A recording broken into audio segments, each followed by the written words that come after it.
nous allons voir qu'est-ce que la routine cosmétique. L'idéal, c'est d'utiliser tout d'abord un nettoyage. Selon le type de peau, le nettoyage va être différent. Une peau plutôt sèche, une peau âgée, qui a des rides, va plutôt privilégier un lait démaquillant pour le confort. Une peau plutôt grasse, plutôt mixte, qui a des comédons, qui a des boutons, on va privilégier un nettoyage à l'eau avec un gel nettoyant spécifique. On n'utilisera pas de savon puisque le savon est beaucoup trop abrasif pour la peau. Donc, on va avoir un effet inverse pour ce type de peau grasse et à boutons. Ensuite, le jour, on va utiliser une crème de jour. La crème de jour va être là pour protéger la peau.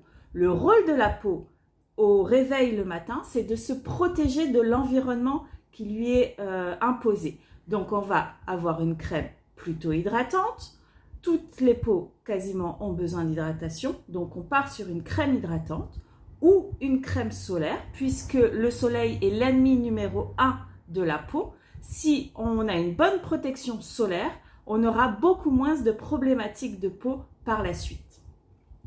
Ensuite, le soir, on va avoir un sérum. Le sérum va permettre de multiplier les effets des cosmétiques que vous allez mettre juste après pour la nuit. Le rôle de la peau la nuit, c'est de travailler. Toutes les cellules se mettent en travail et c'est là où on va avoir la synthèse des fibres, de l'anti-rides. Elle va pouvoir puiser tous les actifs de votre crème de nuit pour pouvoir travailler et avoir une bonne peau. Donc, pour cette crème de nuit, elle est indispensable qu'elle soit très intéressante au niveau des principes actifs. Donc, on va privilégier une crème nourrissante pour les peaux sèches et une crème plutôt séborégulatrice, c'est-à-dire qui régule le sébum pour tout ce qui est peau grasse et peau mixte pour pouvoir travailler sur cet excès des boutons, pouvoir les cicatriser, les désinfecter, etc. Les peaux sensibles, elles, ont besoin de confort. Donc, on va utiliser quelque chose qui a une texture de baume, de très nourrissant pour pouvoir apaiser ses rougeurs et pouvoir lui apporter du confort.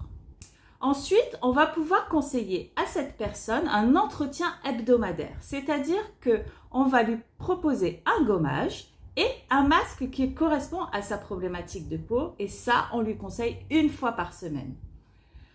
Avec cette utilisation de gommage et de masque, on va pouvoir éliminer toutes les cellules mortes qui s'accumulent sur la surface de la peau et pour pouvoir favoriser les résultats de toute cette combinaison de produits cosmétiques. Évidemment, il faut qu'elle ait une bonne hygiène de vie, pas de tabac, pas d'alcool, une bonne alimentation et une consommation suffisante d'eau.